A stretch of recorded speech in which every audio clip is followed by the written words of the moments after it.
Maya Carter had promised herself two things on the flight from Atlanta to Lagos. She would keep her guard up, and she would taste jollof rice that wasn't cooked by an American YouTuber. She was 35, an ER nurse who could read a trauma room like a map, a single mom who could pack a school lunch with one hand while braiding her daughter's hair with the other. She'd never been to Africa. She hadn't been anywhere, really, since the divorce. Vacations had turned into custody schedules and overtime shifts. When her hospital approved a week to observe a maternal health program in Nigeria, she said yes out loud, before she could calculate whether her ex would weaponize the calendar. He sighed, then agreed to keep Ava for the week. "Just don't come back with a new husband," he joked. She'd laughed because it was easier than telling him how empty the house sounded when the dishwasher stopped. The air in Lagos hit warm and thick, kerosene, citrus peel, rain threatening. As she shuffled through arrivals, the noise wrapped her, not like an assault but like a welcome. A man in a yellow vest said, "Auntie, welcome," and another voice somewhere shouted, "Bolt, Uber, taxi." Maya clutched her tote, reminded herself of every safety video she'd watched, and opened her rideshare app with the stiff, concentrated posture of someone pretending to be from here. Her driver's name was Tunde. He messaged, "I'm at the domestic wing side, black Toyota. Don't trust anyone who says I sent them." She appreciated the bluntness. When she reached the curb, the city pulsed at the edges of the parking lot. Honking like a language, hawkers balancing pyramids of bottled water and plantain chips, a sky that couldn't decide between downpour and mercy. The Toyota rolled forward, windows up, AC humming. "Ms. Maya," he said, voice low, steady. "Yes, hi." He was maybe late 30s. Linen shirt the color of sand, square watch, hands that looked like they'd known both laptops and hard tools. His beard was neat. His eyes were not trying too hard. She noticed that how he didn't look at her like a game or a pity project, just a person who'd flown across the ocean and was tired. "Welcome," he said. "First time?" "Yes."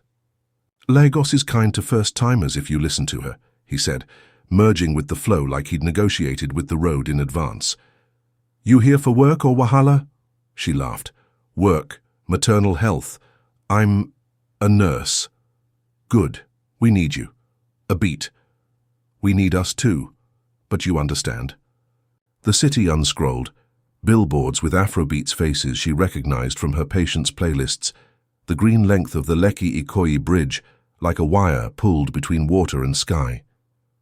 He suggested a route that would show her the lagoon. She nodded, then caught herself. She was supposed to keep her guard up. He didn't take offense. At a red light, a woman tapped the window, bags of roasted cashews nested against her hip. Maya shook her head, smiled. Tunde cracked his window, exchanged naira with a flick of his wrist. He offered her a small yellow pack. "Welcome snack," he said. "I will not be responsible if you become addicted." "I can't eat strangers' food," she said, then caught how it sounded and softened it with a grin. "But thank you." "You are right," he said. "Your mother trained you." "My mother trained the whole state of Georgia," she said, and he laughed, a good sound. The guest house in Lekki was white-walled, quiet. The generator loud but honest. He waited while the receptionist copied her passport number by hand into a large ledger. She felt absurdly seen by that pen. When she turned to go, he hesitated the way people do when they're deciding whether they've overstepped the line between helpful and familiar. "If you need anything, SIM card, where to change money, where not to," he said. "I can help. I'm not only a driver." "What else are you?" she asked, and the question came out curious instead of suspicious. "I run operations for a small construction firm," he said, almost apologetic. "My cousin owns the company. I drive part-time for my sanity. When Lagos annoys me, I drive until she forgives me." She liked that sentence more than she should have. She gave him her American number, which she never did, because she hadn't gotten a Nigerian SIM yet and because he felt like a person who would respect a boundary if she drew it. On her bed, she texted her daughter goodnight and listened to the generator settle into its evening voice.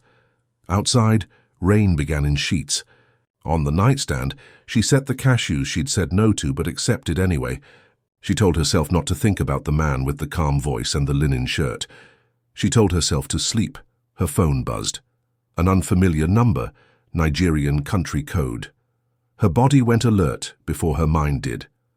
Then she saw the preview. Just checking you entered safe. Lagos can be loud. He'd added a smile that looked like a period, not a flirt, a courtesy. She typed thank you and didn't add anything else. She placed the phone face down, turned off the lamp and stared at the ceiling until the rain made it easier to breathe.